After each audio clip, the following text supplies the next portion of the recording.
Ka'an roba contohnya wali tersebut ghiyab, menghilang dari dia. Ghiyab. Walinya tersebut menghilang darinya. Walam yu'lam mautu, tapi nggak ketahuan apa udah mati. Wala hayatu atau masih hidup. Sebab kalau udah mati kan jelas. Kalau udah mati pindah ke wali abad yang selanjutnya.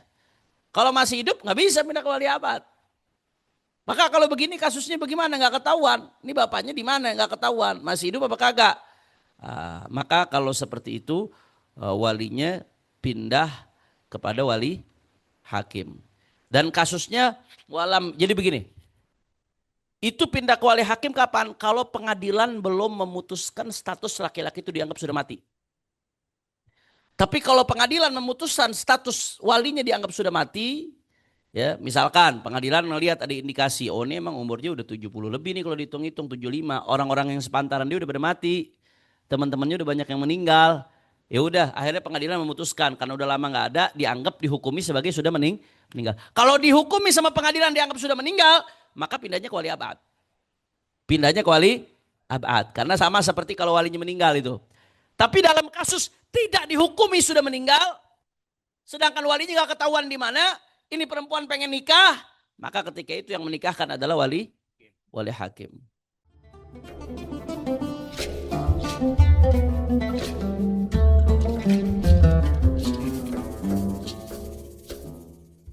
Bismillahirrahmanirrahim.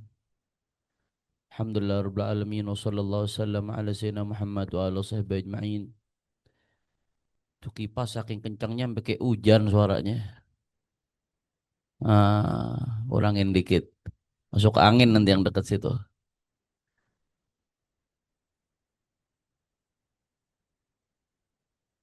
Taib.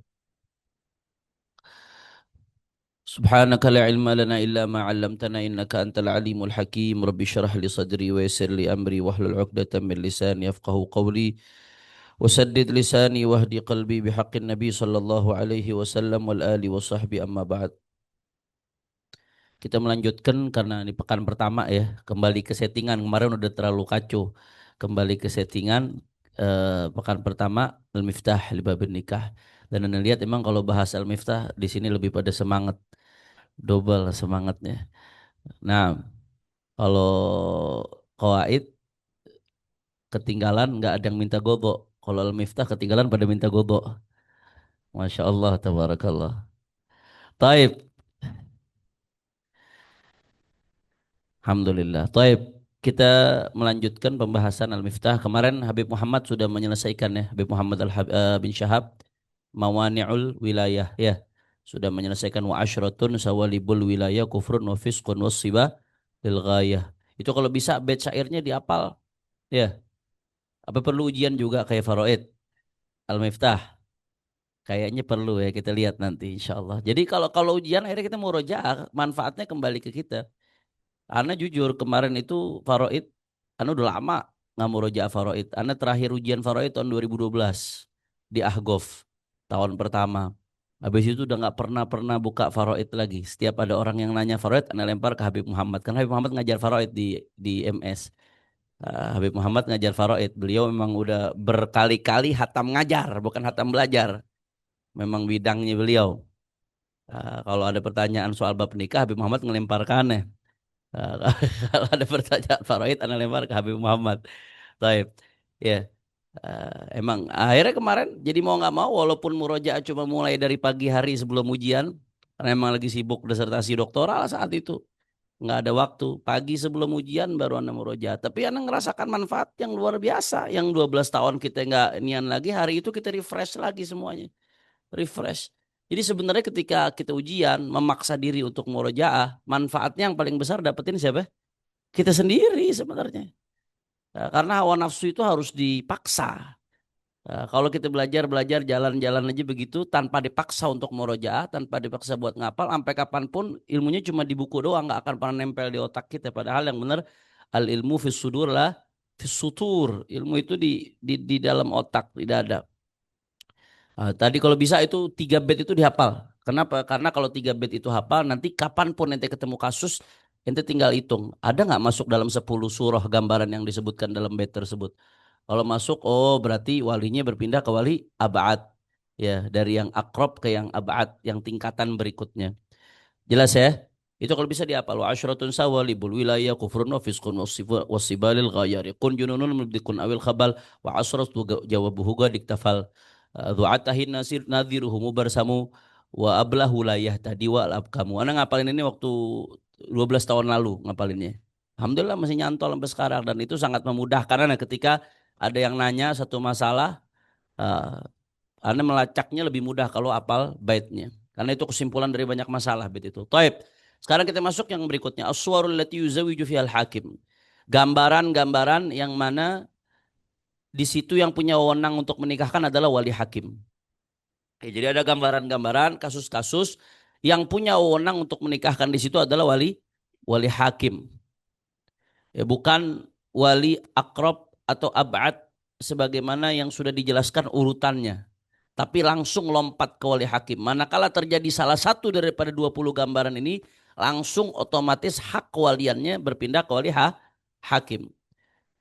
Yuzawijul hakim wa huwa sultanu. Menikahkan siapa yang menikahkan al-hakim? Siapa hakimnya? As-sultan, yaitu sultan, penguasa. Jadi Prabowo bisa jadi hakim itu.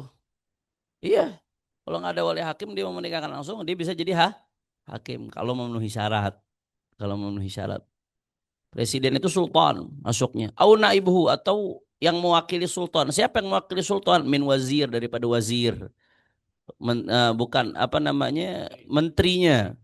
Dalam hal ini yang berkaitan dengan pernikahan yang oleh presiden diberikan kuasa, yang oleh undang-undang diberikan kuasa adalah menteri agama. Menteri agama bisa jadi wali. Menteri agama bisa jadi wali. Au gadin atau gadi. Ya, hakim. Gadi bahasa Indonesianya hakim. Au mutawalli uqudil ankihati atau orang yang memang tugasnya ngehandle akad nikah yaitu petugas KUA, penghulu, kepala KUA biasanya yang diberikan wewenang. Kapan mereka punya hak untuk menikahkan? Ya, itu fi ishrina surah di dalam 20 kasus, 20 gambaran. Di dalam 20 gambaran mereka punya hak untuk menikahkan. Nah, ya, Qadhi, Sultan itu syarat-syarat mereka udah disebutkan di kitab fikih di babul imamah. Tapi memang hatta fasik sekalipun al-qadhi la yan'azil bil fisik al-sultan la yan'azil bil fisik. Dalam ahlus sunnah wal jamaah kefasikan seorang sultan nggak menyebabkan dia copot dari jabatannya. Kecuali kalau kufur, murtad, baru otomatis copot. Tapi kalau sekedar fasik nggak langsung otomatis copot. Jadi sekaligus sultannya fasik sekalipun tetap dia punya hak untuk menikahkan di dalam 20 kasus ini 20 gambaran. Nah, ini sifat ini pakai au ya. Sultan au naibuhu au gadin au mutawalli uqudil nikah. Berarti salah satu dari mereka setiap salah satu dari mereka punya hak untuk menikahkan. Enggak harus urut. Ya, setiap salah satu dari mereka punya hak buat menikahkan. Makanya pakai au. Perhatikan baik-baik gitu ya. Fi ishrina surah di dalam 20 gambaran mereka punya hak untuk menikahkan. 20 gambaran tersebut nazamahal Imamul Allama Syekh Abdurrahman bin Abi Bakar bin Muhammad As-Suyuti. 20 gambaran tersebut sudah dinazamkan oleh Imam Abdurrahman bin Abi Bakar bin Muhammad Suyuti, Imam Suyuti.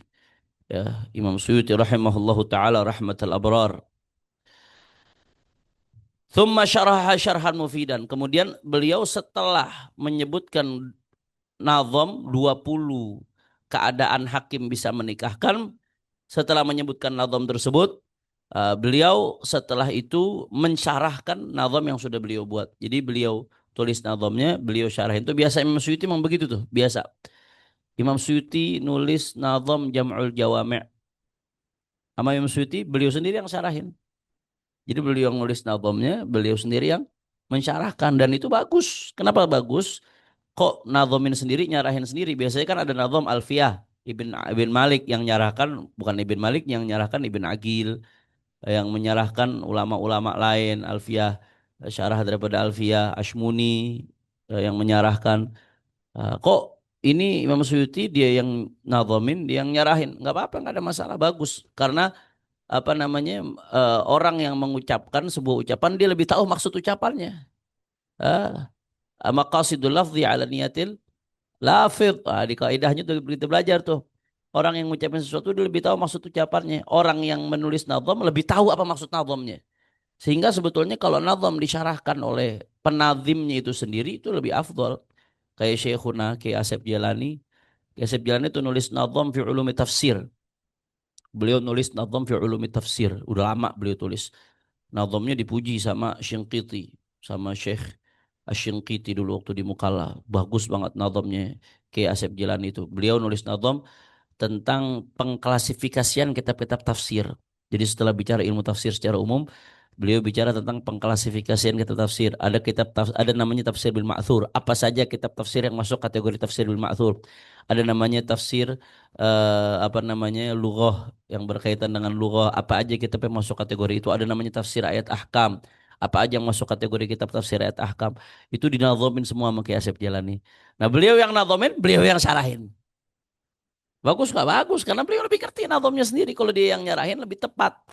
Kadang-kadang syarih itu bak nebak. Syarih itu ketika mentok, akhirnya dia memprediksi dengan pemahaman syarih itu sendiri. Kalau syarihnya ghairu nazim. Tapi kalau syarihnya si nazim itu sendiri, dia lebih tahu apa yang dimaksud dari nazamnya. Ini yang dilakukan oleh As-Suyuti rahimahullah. Jadi Imam Suyuti nazamin tuh 20 keadaan yang mana di situ wali hakim yang menikahkan. Kapan aja itu di nazam Imam Suyuti.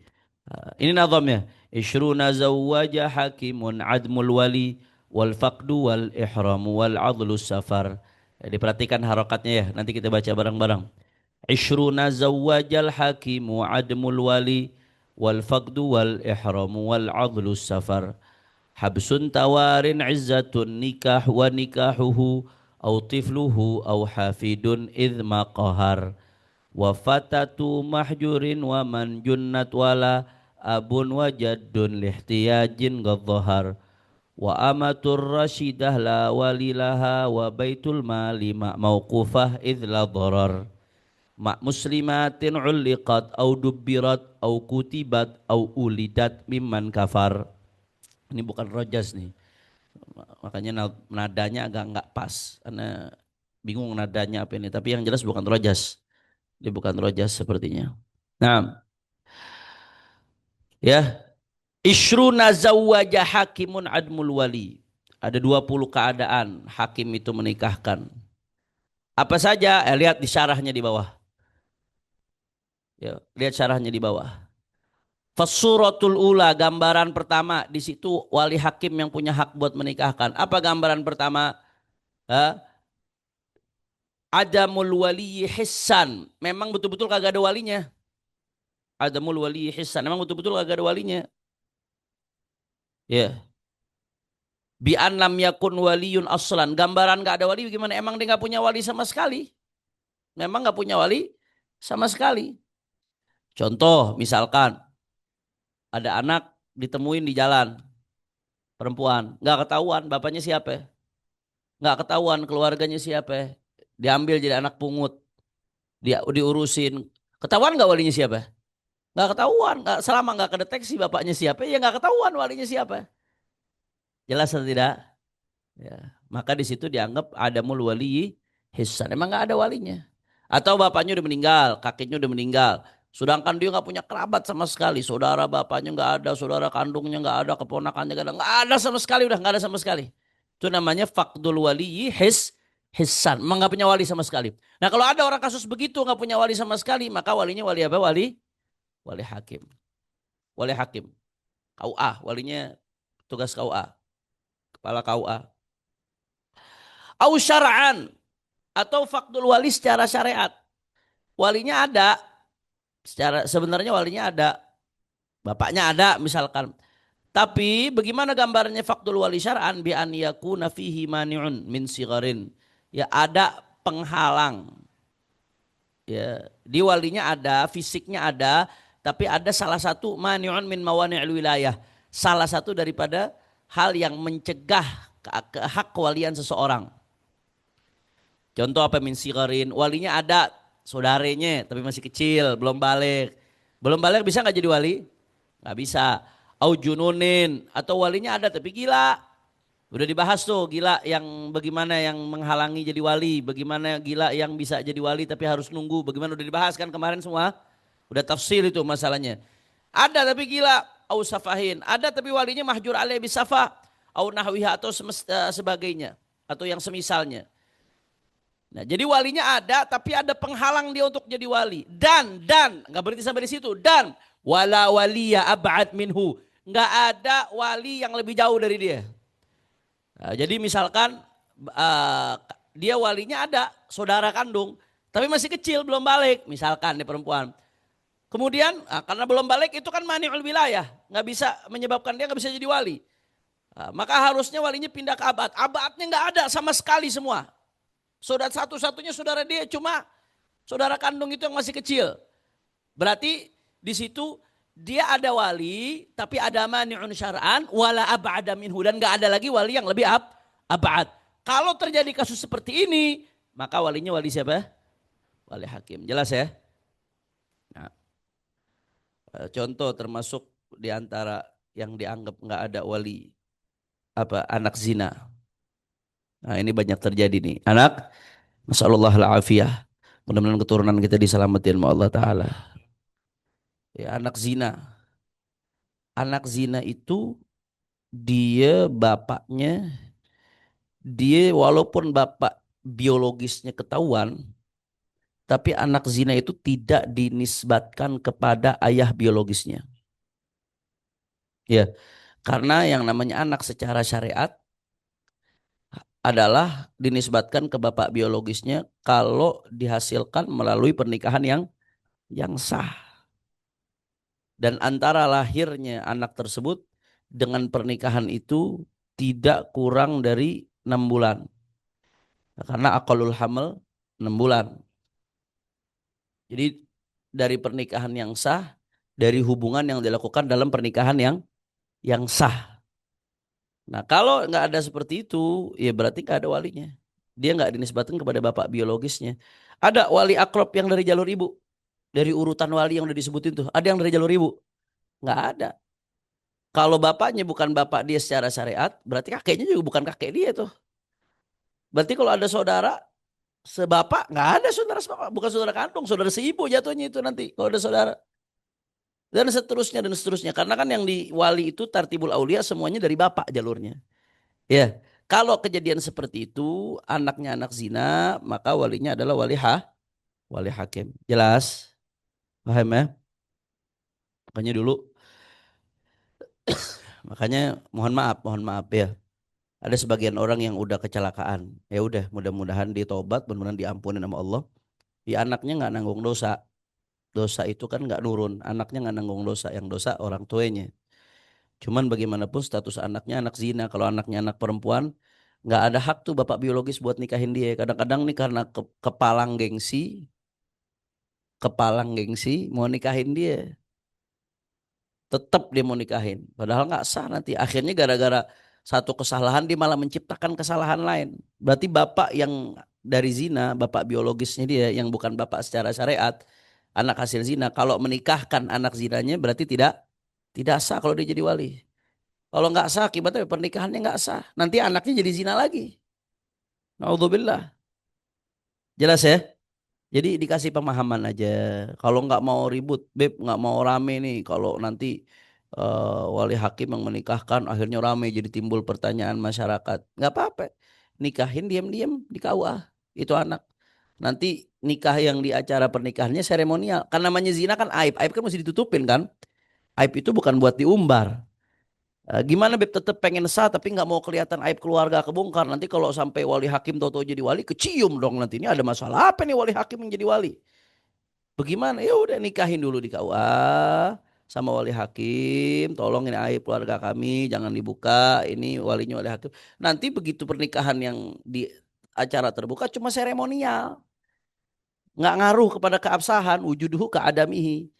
Tapi seenggaknya bisa membuat aib tidak terumbar. Nikahnya tetap sah. Jangan mau otot. Oh, ini darah daging saya. Saya yang menikahkannya, saya yang membesarkannya. Lu ngejebolin sebelum nikah. Lu gak bisa jadi wali. Paham ya? Itu mesti tegas yang seperti itu mesti tegas. Jangan diumbar. Kalau buat diumbar jangan itu aib. Kalau dia menutupi, jangan mengumbar apa yang Allah tutupi. Nggak dianjurkan untuk mengumbar aib. Ya. Tapi Kalau memang itu terjadi, wali nikahnya adalah wali hakim. Anak perempuan itu wali nikahnya adalah wali hakim. Makanya ada kejadian sebentar, Buya Majid. Ada kejadian begini. Ada kejadian Allahumma shalli ala Muhammad. Anda pernah cerita di sini kalau nggak salah itu. Eh, ini bapak ibunya ternyata zina, bunting, baru nikah, udah jelas tuh. Habis itu dapat anak perempuan. Tapi anaknya nggak tahu kalau dia adalah anak zina. Anaknya tidak tahu kalau dia adalah anak anak zina. Singkat cerita, sampai ini anak besar nikah. Yang nikahin bapak biologisnya. Tanpa ngasih tahu kalau dia anak zina. Nikahlah baik-baik, ini anak perempuan, anak baik. Nikah sama laki-laki orang baik. Dia nikah. Sampai dapat anak tiga, baru dirinya tahu kalau dia anak zina. Itu kejadian. Anda pernah ditanyakan kasus seperti ini. Terus bagaimana tuh, Pip? Nikah sampai dapat anak tiga, zina terus dong itu perempuan sama laki. Bagaimana? Yang nikahin bukan walinya. Bagaimana dong? Anaknya, kalau anak zina berarti anaknya nggak ada yang disebutkan ke dia dong. Nah, itu yang dilakukan oleh si perempuan dan laki-laki tadi karena dia tidak tahu, pure benar-benar nggak tahu ya. Wataknya adalah watak syubhat, dia nggak dosa. Dia tidak dosa, orang nggak tahu. Tapi orang tuanya yang tahu tadi dosa tuh. Bapak ibunya yang udah tahu nih bukan anak aslinya dia, bukan anak syar'i, anak zina. Dia nggak ada hak buat menikahkan, tetap menikahkan di dosa tuh. Dia nanggung dosa gede tuh, nggak main-main itu dia nanggung dosanya. Tapi si laki-laki dan perempuan tadi wataknya dianggap watak syubhat. Dia nggak dosa. Anaknya bagaimana, Beb? Kata fuqaha, watak syubhat, anaknya tetap dinisbatkan ke bapaknya. Alhamdulillah. Alhamdulillah. Nah, terus pernikahannya bagaimana, Beb? Nah, seketika dia tahu, jangan ngapa-ngapain dulu berdua. Berarti status dia itu belum nikah jatuhnya. Statusnya dianggap belum belum nikah. Jangan ngapa-ngapain dulu. Stop dulu, jangan disentuh dulu. Langsung nikah ke wali hakim. Langsung nikah sama wali wali hakim seketika itu. Jadi dia yang di awal nggak dianggap nikahnya, bukan fasakh, bukan. Kalau fasakh itu udah nikah dibatalin, nanti ada pembahasannya, bukan fasakh. Emang nggak dianggap nggak nikah awal, nggak sah nikahnya. Eh, Langsung seketika itu dinikah oleh hakim, baru di situ dia sah sebagai suami istri. Yang udah lalu dia nggak dianggap dosa, yang tiga itu tetap dianggap anaknya karena wataknya watak syubhat itu yunsab bil walad, nasabnya dinisbatkan, akan tetapi dia seketika itu nggak boleh melanjutkan hubungannya sebelum dinikahkan oleh wali wali hakim. Jelas atau tidak? Terus Beb, bagaimana? Apakah anak zina dinisbatkan ke bapaknya tadi itu? Fuqaha nyebutin begini. Kalau ada orang hamil, ya, kemudian pasangan yang nikah di luar, hamil di luar nikah ini nikah akhirnya dia. Kemudian anaknya lahir 6 bulan atau lebih setelah pernikahannya. 6 bulan atau lebih setelah pernikahannya. Di kitab-kitab fikih disebutin bahwasanya anaknya tetap dinisbatkan ke bapak. Di kitab-kitab fikih disebutin begitu. Ya. Kenapa? Karena ini kita bicara ilatnya. Anda nanti pengen gambarin. Habib Zain bin Sumit mengatakan seperti ini. Anda sampai mastikan ke Madinah masalah ini. Karena Habib Zain bin Sumit pernah ditanyakan waktu di Pasuruan ada halaqah ulama, beliau ditanya masalah ini. Kata Habib Zain, itu dengan syarat yang dinisbatkan ke bapaknya kalau nggak ada dokter muslim yang memastikan hamilnya di luar nikah. Kalau ada dua dokter muslim yang memastikan thiqah, dokter muslim dua thiqah memastikan, oh enggak nih hamil dari sebelum nikah. Usia kehamilannya dari sebelum tanggal nikah, hamil dari sebelum nikah, tetap nggak disebutkan kata Habib Zain. Jelas atau tidak? Ya. Kecuali kalau nggak ada yang memastikan hamilnya sebelum nikah. Jadi nggak ada dokter muslim thiqah, dua dokter muslim thiqah yang memastikan dia hamil sebelum nikah, kemudian dinikah. Habis itu 6 bulan setengah setelah nikah, anaknya lahir. Anaknya disebutkan tuh ke bapaknya. Tapi kalau ada dua dokter muslim yang memastikan, tobiben, muslimin, thiqatain, kata Habib Zain Muslim. Anda pastikan tuh ini benar nggak dari Habib Zain? Anda tanya ke anaknya, benar dari Habib Zain ternyata itu. Dari Habib Zain Muslim. Jadi kalau ternyata dipastikan ada dua dokter muslim ya, yang thiqah mengatakan dia hamilnya di luar nikah, tetap anaknya nggak disebutkan ke bapaknya. Karena jelas hamilnya di luar nih nikah. Sedangkan anak untuk dinisbatkan bapaknya harus mani muhtaram. Mani muhtaram itu adalah mani yang dikeluarkan dengan cara yang halal. Ke rahim yang halal. Baru dinisbatkan ke bapak. Jelas? Ya. Kenapa alasannya ulama fuqaha 6 bulan ke atas itu dinisbatkan ke bapak? Karena bisa jadi hamilnya setelah nikah. Alasannya itu potensi hamil setelah nikah. Karena minimal kehamilan berapa bulan? 6 bulan. Ada potensi hamil setelah nikah. Nah sekarang kalau potensi tersebut dibantah oleh seorang tabib muslim thiqah, ya berarti potensi tersebut kan udah nggak ada. Dibantah sama dia. Oleh 2 orang. Tobiben, anda ingat dia nyebut tobiben, muslimin thiqatain. Enggak, ini hamilnya sebelum nikah ini, saya bisa pastikan. Hamilnya sebelum nikah ini, sebelum tanggal pernikahannya ini. Ini udah besar ini kandungannya. Sama, lukanya tobiben muslimin thiqatain. Tobiben muslimin. Ya, keterangan dari dokter yang thiqah, maka dia berarti dipastikan hamilnya sebelum nikah. Kalau dipastikan hamilnya sebelum nikah, maka layun sab, anak tidak disebutkan kepada bapak. Itu yang dipahami oleh Sayyidil Habib Zain bin Ibrahim bin Sumait. Ya kalau ada ulama yang memahami hal lain ya silahkan, itu pemahaman beliau. Tapi anak kira yang Habib Zain utarakan sangat logis sesuai dengan alasan kenapa ada angka 6 bulan lebih itu kenapa? Karena ada potensi dihamilinya setelah nikah. Kalau potensi itu dibantah ya selesai. Karena anak itu disebutkan ke bapak kalau mani muhtaram. Mani muhtaram itu kalau mani dikeluarkan dengan cara yang halal di dalam hubungan yang halal, itu mani muhtaram namanya. Jadi di situ dinisbatkan kepada bapak. Jelas atau tidak? Nah, ini kembali ke pembahasan wali. Kita mau bahas walinya sekarang. Pembahasannya wali. Nah, maka tadi termasuk yang fakidul wali syar'an kalau ada anak zina. Anak zina itu fakidul wali syar'an. Secara syariat dia nggak punya wali. Wali akrab. Fakidul wali akrab. Nah, karena dia fakidul wali akrab syar'an, maka ketika itu walinya adalah wali hakim. Jelas? Tadi kenapa Buya Majid?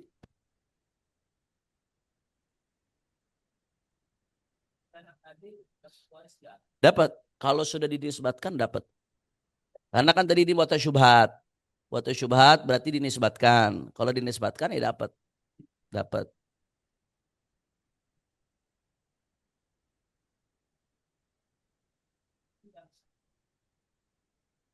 TK dinas bagaimana tuh?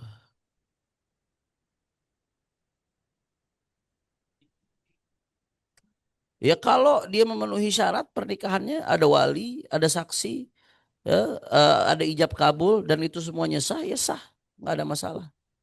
Dan kalau tahu-tahu akadnya diulangin, ada nikah lagi habis itu acara akad nikah diulangin, itu nggak membatalkan yang pertama, nggak ada masalah. Ya, menurut yang kuat nggak membatalkan yang pertama. Ya. Yang penting memenuhi syarat yang ada, rukun-rukunnya terpenuhi semua. Jelas ya? Nah,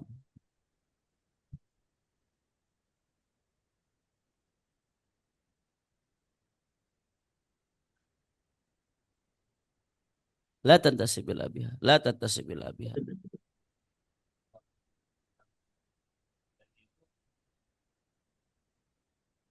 Itu pembahasan mahar nanti lain cerita lagi. Iya, kita nggak lagi bahas ke situnya Ustaz Salman. Nanti ngelebar kalau bahas itu. Nanti ada bab mahar. Baik. Bi an lam yakun laha waliyun aslan aw syar'an bi an yakuna fihi mani'un min sigharin aw jununin aw safahin aw nahwiha wala waliya ab'ad minhu. Ya. Jadi kalau faqidul waliyi hissan aw syar'an, maka di situ walinya adalah wali hakim. Atsaniyah, kasus yang kedua. Kasus di mana yang menikahkan di situ adalah wali hakim. Atsaniyah. Apa kasus yang kedua? Faqdul waliyi ka'an ghaba. Ya, faqdul waliyi ka'an ghaba walam yu'lam mautuhu wala hayatuhu. Ya, kalau tadi afwan, tadi bukan faqdul wali, adamul wali. Afwan, ana salah. Yang tadi pertama bukan faqdul wali tapi adamul wali yang pertama. Emang enggak ada. Al-afu, ana ralat. Yang pertama adamul wali, bukan faqdul wali. Beda. Faqat, kalau faqat itu kehilangan. Kalau adamu tidak ada wali. Itu dua hal yang berbeda. Al-afu, ana ralat. Yang kedua faqdul wali. Yang kedua ini kehilangan wali. Walinya tadinya ada tapi hilang entah kemana. Ka'an ghoba, contohnya wali tersebut ghiyab, menghilang dari dia. Ghiyab. Walinya tersebut menghilang darinya. Walam yu'lam mautu, tapi nggak ketahuan apa udah mati, wala hayatu atau masih hidup. Sebab kalau udah mati kan jelas, kalau udah mati pindah ke abad yang selanjutnya. Kalau masih hidup nggak bisa pindah ke wali abad. Maka kalau begini kasusnya bagaimana? Nggak ketahuan. Ini bapaknya di mana? Nggak ketahuan. Masih hidup apa kagak? Maka kalau seperti itu walinya pindah kepada wali hakim. Dan kasusnya walam. Jadi begini.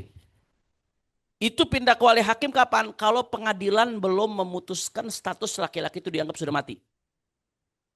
Tapi kalau pengadilan memutuskan status walinya dianggap sudah mati, ya, misalkan pengadilan melihat ada indikasi, oh ini emang umurnya udah 70 lebih nih kalau dihitung-hitung 75, orang-orang yang sepantaran dia udah pada mati.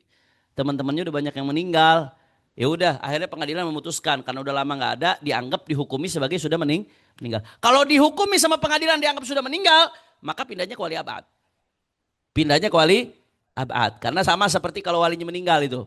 Tapi dalam kasus tidak dihukumi sudah meninggal, sedangkan walinya nggak ketahuan di mana, ini perempuan pengen nikah, maka ketika itu yang menikahkan adalah wali hakim. Ya, adamul faqdul wali.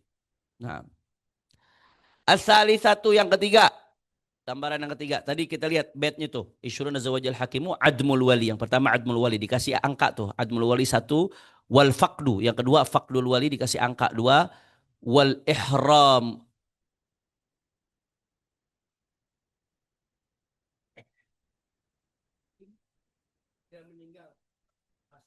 Ya, abad.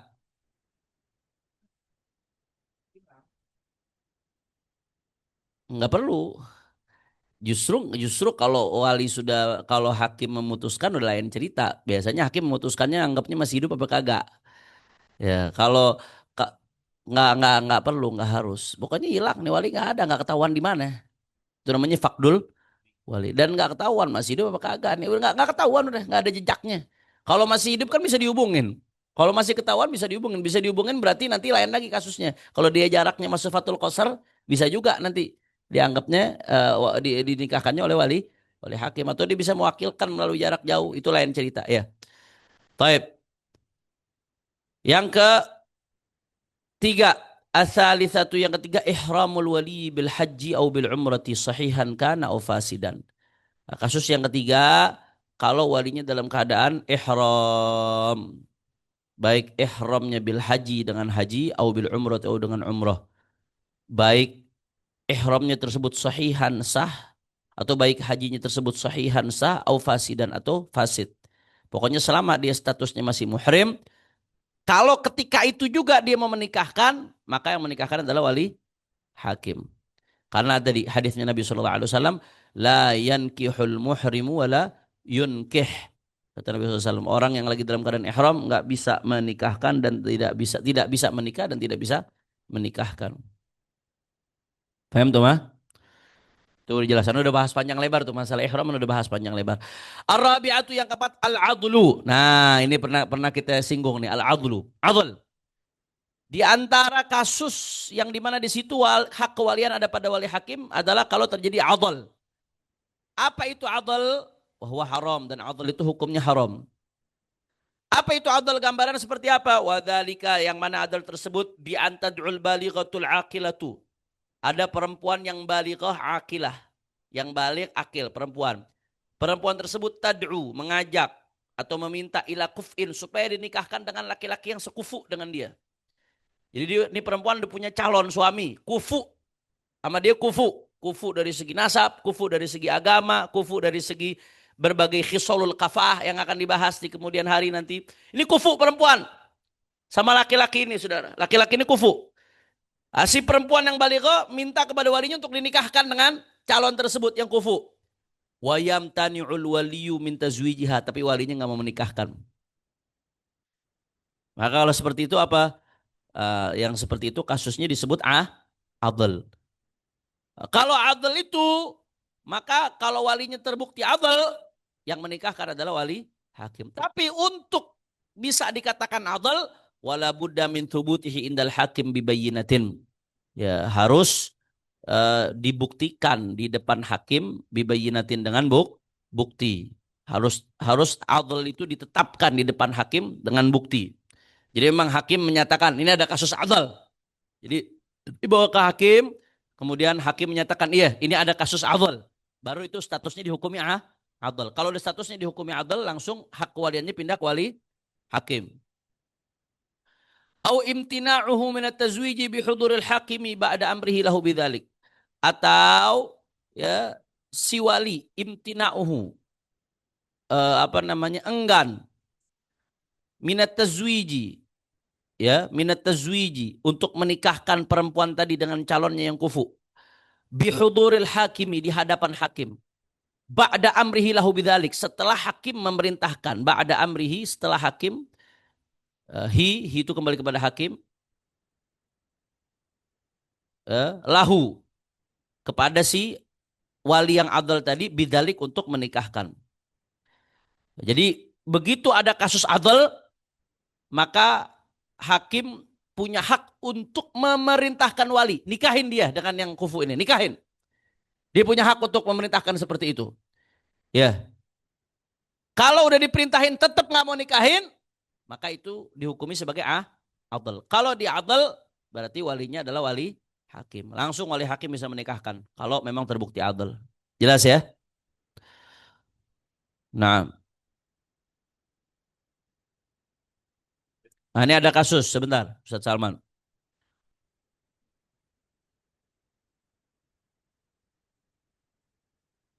Ya, ada kasus.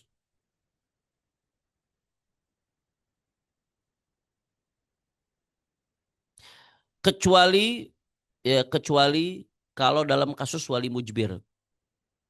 Ya, perhatikan baik-baik.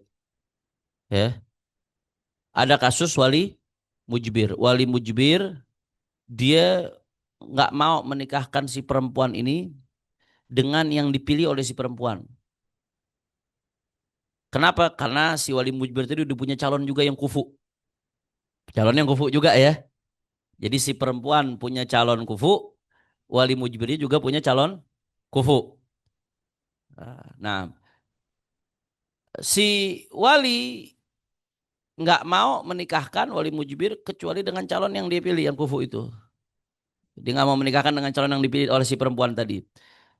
Maka walaupun tingkat khisalul kafaahnya yang dipilih oleh si perempuan lebih tinggi, tapi selama yang dipilih oleh bapaknya itu kufu, masuk kategori kufu tetap, maka apa yang dia lakukan tidak dianggap adil, tidak dianggap adil.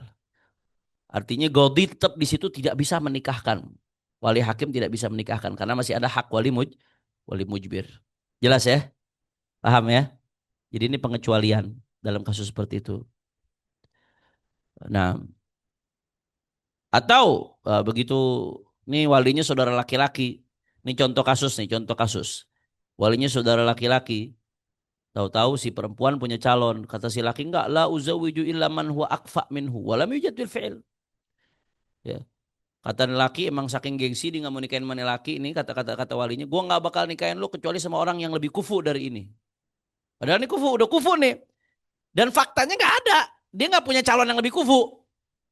Nah, ketika itu disebut adil. Tapi kalau dia waktu ngucapin seperti itu ada calon yang lebih kufu, maka nggak dianggap adil. Jelas atau tidak? Nah, beda halnya dengan kasus yang wali mujbir tadi. Kalau wali mujbir walaupun kufunya sama atau walaupun calon yang si perempuan punya lebih lebih tinggi, tapi selama calon yang dimiliki wali mujbir kufu juga, dia nggak dianggap adil ketika nolak.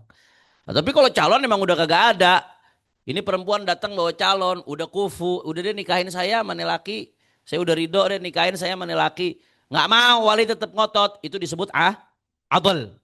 Kalau kasus adil seperti itu dibuktikan di depan hakim adil memang terjadi, nanti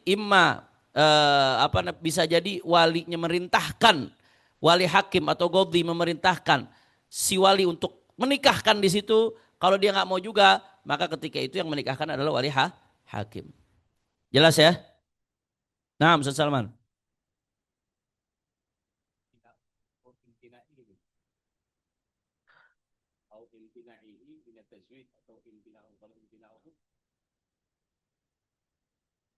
Bukan wala budda min imtina'ihi min at-tazwid gitu enggak. Jadi dua-dua syarat. Iya, iya betul, imtina'ihi, betul. Ahsantum. wala budda min thubuti indal hakim bi bayyinatin au imtina'ihi min at-tazwij bi huduril hakim ba'da amrihi lahu bidzalik. Ya, ahsantum. Betul, imtina'ihi yang betul.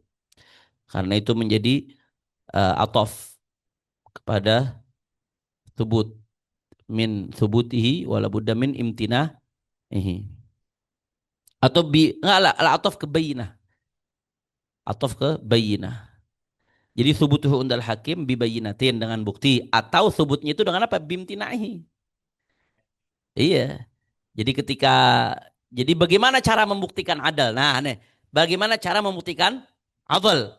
Imma satu, dengan menghadirkan bukti-bukti, si walinya nggak ada tapi dihadirkan bukti bukti bahwasanya walinya ini adal.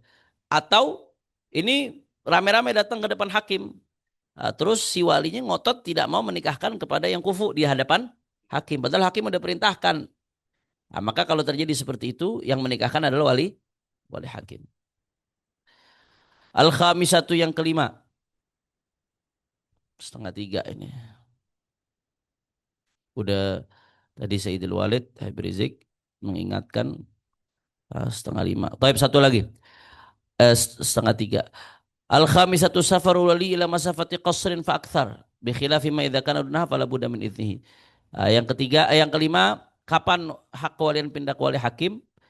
Kalau si walinya itu safar ila masafati qasar, ke masafah qasar, perjalanan yang masafah qasar fa akthar atau lebih.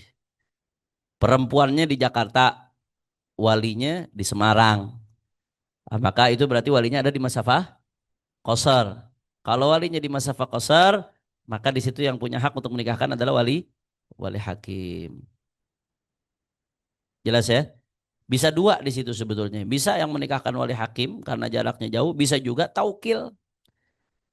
Telepon walinya dari jauh, mewakilkan kepada orang yang ada di situ buat menikahkan. Itu juga bisa. Nah, taib wallahu a'lam. Wallahu a'lam bissawab.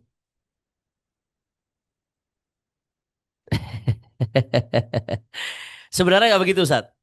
Nanti pada pembahasan yang namanya tahkim. Tahkim wali muhakkam. Penanya itu antum. Mu'adhal, sebentar Anda selesaikan yang Ustaz Haris dulu. Ada istilah wali muhakkam. Di Bughiyatul Mustarsyidin, Sahibul Bughiyah nulis satu bab khusus masalah ini, At-Tauliyah wa Tahkim. Detail sekali Sahibul Bughiyah membahas masalah ini. Yang pengen bahas ini secara detail silahkan buka Bughiyatul Mustarsyidin. Nah, jadi begini Ustaz, gambarannya begini Ustaz Haris. Di Ahqaf ada yang nulis tesis Abu Yahya Abdullah Baharun kemarin nunjukin ada orang Somal mahasiswa nulis tesis tentang ini Zawajul Masafah. Zawajul Masafah, nikah ketika ada jarak jauh. Nah, aslinya pembahasannya masalah safar. Jadi kapan itu wali hakim punya hak untuk menikahkan? Salah satunya kalau wali yang akrabnya ada di masafatul qasar. Kalau jarak antara si perempuan dengan wali yang akrab masafatul qasar, maka ketika itu hak kewalian diantaranya pindah ke wali wali hakim. Nah, sebetulnya ini berat. Kenapa kalau di negeri kita ini berat? Karena wali hakim itu KUA. KUA itu prosedurnya berat gak? Nggak gampang. Persetujuan orang tua. Wow, tetek bengeknya nggak sebentar ngurusnya itu lumayan. Kalau murni seperti itu, murni walinya wali hakim, nggak gampang justru. Justru ini berat. Nggak sesederhana itu. Jelas? Nah, tapi banyak yang ngakalin. Nah, ini yang anda mau bahas nih. Bagaimana cara ngakalinnya? Karena hak kewaliannya wali hakim, ya udah deh. Maka kita pakainya muhakam.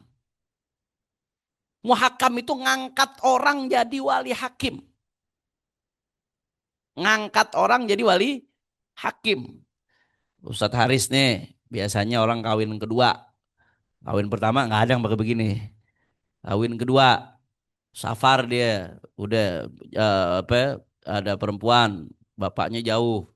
Pengen dinikahin jadi bini kedua tuh perempuan ridho. Udah bagaimana caranya? KUA nggak mungkin. Kata Ustadz Haris, kalau KUA bini anu mesti tanda tangan dong. Buat persetujuan. Nggak bisa. Orang tua dia mesti tanda tangan. Repot. Udah gimana? Kita angkat aja. Ustaz Salman, faqih fiddin. Jadi wali hakim, muhakam. Boleh nggak seperti itu? Selama ya. Itu ini sebenarnya nggak sesederhana itu. Sebagian asatid ngegampangin banget masalah ini. Hati-hati, ngegampangin masalah ini ada syarat nggak terpenuhi. Waga fi zina, syuf. Na'udzubillah min dalik.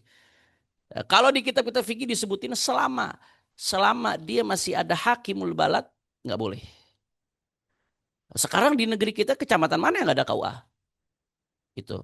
Tapi ada celah lagi. Dia nih orang fikih nih jago nyari celah. Asal bisa kawin. Di kitab-kitab fikih disebutin begini. Kalau sekiranya hakim itu minta ujroh. Lahawakun. Minta ujroh. Yang sekiranya ujroh itu signifikan. Maka tetap boleh ngangkat seorang yang adil sebagai muhakam. Seorang yang adil sebagai muhakam. Itu celah yang dipakai oleh sebagian orang yang melakukan nikah dengan wali muhakam. Tapi muskil. Kalau kita mau ngikutin undang-undang, nikah di KUA itu, kalau kita datang ke KUA, nggak ada ujroh. Setahu saya, secara aturan. Tapi prakteknya dimintain nggak? Hah? Dimintain. Walaupun nikah di tempat KUA. Ya, itu yang jadi celah akhirnya. Itu yang jadi celah. Itu yang akhirnya dipakai oleh sebagian orang nikah dengan wali muhakam. Sebenarnya gini, anda pribadi, memang kalau orang mau nurutin enak, ya bisa aja begitu. Tapi kenapa sih salah satunya hikmahnya syariat mengharuskan nikah itu ada wali? Buat ngejaga nasibnya si perempuan. Kalau nikahnya dengan wali si perempuan, sepengetahuan si wali, seenggaknya si suami nggak akan ngebuang dia begitu aja. Ada pertanggungjawaban ke walinya, ada pengawasan. Begitu perempuan dinikahin tanpa ada wali yang jelas, itu laki kan enak buat mainin dia. Mau dilepein, mau diambil, mau dipakai, mau dibuang. Nah si perempuan ini jadi nggak terjamin akhirnya. Kita jangan sekedar ngelihat soal ini ada celah hukum. Jangan soal itu aja. Kita ngelihat apa hikmah dibalik disyariatkannya ada wali dalam pernikahan. Itu yang kadang-kadang mesti dilihat. Ya walaupun ya, kalau pandangannya Syekh Al Habib Abdullah Baharun, pandangannya Buya Yahya juga berapa kali sering mengatakan, ya kalau pilihannya antara ini sama zina, ya jangan zina. Selama masih ada celah hukum yang halal, jangan sampai zina. Kalau pilihannya seperti itu. Ya. Nah, tapi kalau kita mau lihat lebih jauh dari segi hikmah apa adanya wali, buat menjaga nasibnya si perempuan, memastikan si perempuan ini nggak dimainkan, nggak terombang-ambing. Jelas atau tidak? Nah, karena kalau perempuan dia nikah, keluarganya nggak tahu sama sekali. Nikah sama laki-laki, asal gara-gara lagi bucin, jatuh cinta, udah kita nikah deh, nikah. Diem-diem ya orang tua nggak usah tahu, iya nggak usah tahu. Akhirnya udah, kalau ada bunting ditinggal, punya anak, yang merasakan si perempuan, laki nggak tahu apa-apa. Yang jadi korbannya si perempuan. Nah itu kadang-kadang kita mesti ngeliat lebih jauh dari sekedar soal sah atau nggak sah. Lebih jauh dari sekedar memenuhi syarat apa nggak memenuhi syarat. Apa hikmah dibalik disyariatkannya nikah harus ada wali. Itu penting banget. Ya, jadi ya fair lah, yang fair lah. Jangan sampai gara-gara apa namanya kita orang menuruti hawa nafsunya, akhirnya syariat Islam yang dipandang jelek nggak melindungi hak-hak daripada perempuan.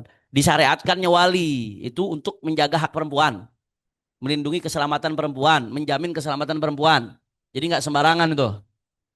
Nah, cuman memang tadi, andai kata ada orang yang melakukan seperti itu dan dia menganggap itu memenuhi syarat, apalagi ada ulama yang menjamin dan ulama ini benar-benar paham ya, bukan sekedar mengulama. Nah, kadang-kadang orang asal pakai udel-udel dianggap ulama. Asal udah mimpin baca maulid dianggap ulama. Nggak, padahal baca kitab kagak, ngerti fikih kagak. Ini ulama yang benar-benar ulama, benar-benar ngerti fikih dia. Dan dia betul-betul menjamin ini syaratnya terpenuhi. Ya urusan dia sama Allah Ta'ala, kita nggak usah ribut. Selama dia nggak zina, kita jangan ribut.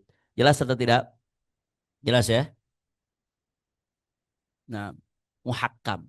Nah, kalau yang mau baca lebih lengkap tentang pembahasan muhakkam ini, tahkim atau tauliyah, yang paling lengkap yang Anda tahu ada di Bughiyatul Mustarsyidin. Ada satu bab khusus pembahasan tentang tahkim dan tauliyah muhakkam. Nah, ini pas ini relevan. Pembahasan tentang wali hakim ini relevan karena memang babnya kita lagi bahas tentang wali hakim. Wali hakim. Jelas atau tidak? Nah, Anda pengen tanya tuh tadi, bener ya? Kalau di KUA harusnya kan nggak bayar, tapi faktanya dimintain. Kalau nggak dimintain nggak diladenin nanti tuh. Kalau nggak bayar. Kalau nggak bayar nggak dilayanin. Oh dibelakangin. Hah? Mulai tahun ini harus bayar. Walaupun nikah di KUA-nya. Setahu Anda kalau di luar bayar. Kalau di KUA-nya nggak bayar. Tapi tahun ini mulai tahun ini itu resmi atau resmi? Resmi. Ya, itu yang dijadikan celah oleh sebagian orang yang mengangkat muhakam. Dan yang perlu kita ketahui, pernikahan-pernikahan seperti itu, kalau suatu saat terjadi konflik atau apa-apa, kesian perempuannya. Dia mau ngegugat ke pengadilan, nggak ada bukti pernikahan, nggak bisa. Nggak bisa, mentok nanti perempuannya kesian akhirnya. Yang jadi korbannya pada akhirnya adalah perempuan. Nggak ada masalah. Andai kata nggak dihubungin pun kalau masa fakosar nggak ada masalah. Itu opsional. Kalau mau dihukumi, mau dihubungi, dia mau mewakilkan, dia boleh, silahkan. Sifatnya opsional. Kadang-kadang emang sengaja. Kadang-kadang ada orang yang memang keluar kota supaya masafatul qasar. Nah, ini Anda mau kasih tahu nih. Kadang-kadang ada sebagian orang yang memang sengaja itu perempuan dibawa keluar kota supaya masafatul qasar. Memang dicari masafatul qasar itu. Ada, emang yang begitu ada. Jadi bukan soal bisa ngubungin nggak bisa ngubungin. Dan emang perempuannya mau. Banyak kasus perempuannya mau. Ya kalau udah begitu mau diapain? Selama dia nggak zina, ala kulli hal. Nah, cuman memang kalau dipertimbangkan dengan baik, ujung-ujungnya yang dirugikan adalah perempuan yang dirugikan. Kalau udah begitu, kesian perempuannya nanti. Kalau ada apa-apa dia yang repot. Mau ngegugat ke pengadilan nggak bisa, nggak ada bukti pernikahannya. Mau apa namanya, orang tua juga nggak tahu. Si laki bisa seenaknya nanti. Urusan nafkahnya dia nggak bisa gugat, susah. Walaupun secara hukum syariat, kalau lakinya takut sama Allah Ta'ala, dia akan tetap tanggung jawab. Cuman kan nggak semua laki takut sama Allah Ta'ala. Kadang-kadang asal syahwat tersalurkan udah selesai. Tanggung jawabnya dia nggak kerjain. Nah ini jadi masalah. Jelas ya? Jadi semua aturan ini untuk melindungi perempuan. Masafah kosor. Masafah kosor, ente bisa kosor berapa kilo? Hah? 80. Ya Ustaz Asep udah bahas tuh. Ada khilaf. Apa ada yang bilang 80, ada yang bilang 81, ada yang bilang 83, ada yang bilang 120. Kalau mutafak alaih baitul madzhab 120 karena Hanafi agak jauh kosor jadi. Ya. Jadi kalau walinya di Jakarta, habis itu perempuannya di Bandung, udah masuk di kategori ini. Tapi jangan dikerjain ya, puncak belum puncak. Kecuali puncak pas ke sono.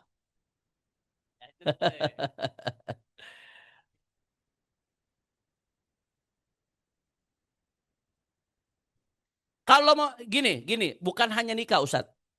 Di dalam madhab syafi'i, ulama madhab syafi'i menyebutkan mau taklid di luar madhab syafi'i boleh. Jangankan di luar madhab syafi'i, taklid di luar 4 madhab boleh. Menurut ulama wajaza taklidun li ghairi arba'ah fi haqqi nafsihi wa fi hadda sa'ah. Orang bukan untuk fatwa ya, buat ngamalin dirinya sendiri. Taklid di luar madhab 4 boleh. Cuman taklid itu ada syarat. Untuk keabsahan taklid apa? Satu, dia harus memenuhi ya, dia bukan talfik. Talfik ini campur adukin madhab. Sampai kepada satu surah, satu gambaran yang nggak sah menurut semua madhab. Kalau itu nggak boleh. Contoh talfik apa? Di dalam madhab syafi'i nikah harus ada wali, harus ada minimal 2 syahid. Ya.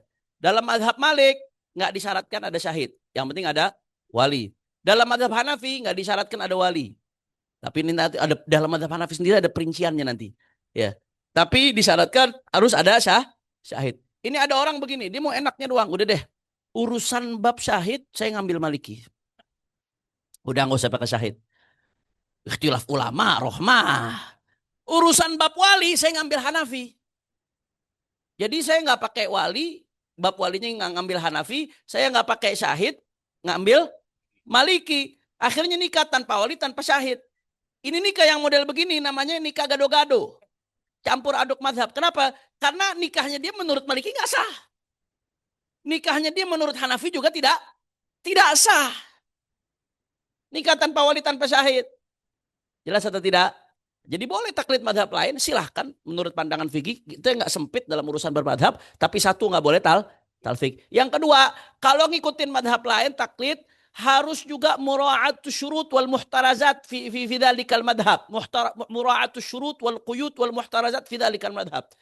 Ya, kita ngikutin madhab lain. Jangan cuma ngikutin di masalah itu doang. Syarat yang berkaitan dengan masalah itu mesti kita ikutin. Jelas? Menurut madhab dia. Contoh, itu yang ikut madhab Hanafi dalam urusan wali. Udah, anda ikut madhab Hanafi dalam urusan wali. Madhab Hanafi mensyaratkan juga harus ada 2 saksi. Ya, itu harus ada 2 saksi. Di madhab Hanafi, kalau nggak salah seingatan nanti dicek lagi, ada batas minimal mahar di madhab Hanafi. Kalau di Syafi'i nggak ada batas minimal. Pokoknya sesuatu yang berharga udah sah jadi mahar. Lah hakimah. Kalau di madhab Hanafi nggak ada batas minimal mahar. Nah ente harus ngikutin tuh batas minimal mahar. Kalau mau taklid madhab Hanafi. Jadi jangan ngambil pendapatnya doang, syaratnya nggak diambil. Nggak boleh itu. Jelas ya? Yang ketiga, di antara syarat taklid ngikutin madhab lain, ada mutatabbu'ir rukhas. Tujuannya bukan buat nyari-nyari yang gampang doang. Kalau dia cuma nyari-nyari yang gampang, dalam setiap masalah nyari yang gampang aja. Wah, nggak benar tuh. Ujung-ujungnya menyebabkan dia inhalat anhu rabqatut taklif. Ujung-ujungnya dia akan terlepas daripada taklif. Syariat ini kan untuk yukallifun nas. Yang namanya syariat itu taklif. Taklif itu ada masyakoh. Kalau dia mau nyari yang gampang-gampang doang, dia pengen ngindarin taklif, ngindarin masyakoh. Nggak boleh. Jadi itu. Jadi boleh aja silahkan. Ada orang mau taklid madhab Hanafi. Secara fikih ya. Anda bicara secara fikih. Bukan secara aturan. Secara fikih. Dia mau taklid madhab Hanafi. Boleh silahkan. Tapi harus, satu, nggak boleh talfik. Yang kedua harus mura'atus syurut. Wal muhtarazat. Wal quyut. Yang ada dalam madhab Hanafi. Dan yang ketiga nggak boleh tatabu' rukhas. Wallahu a'lam bishawab.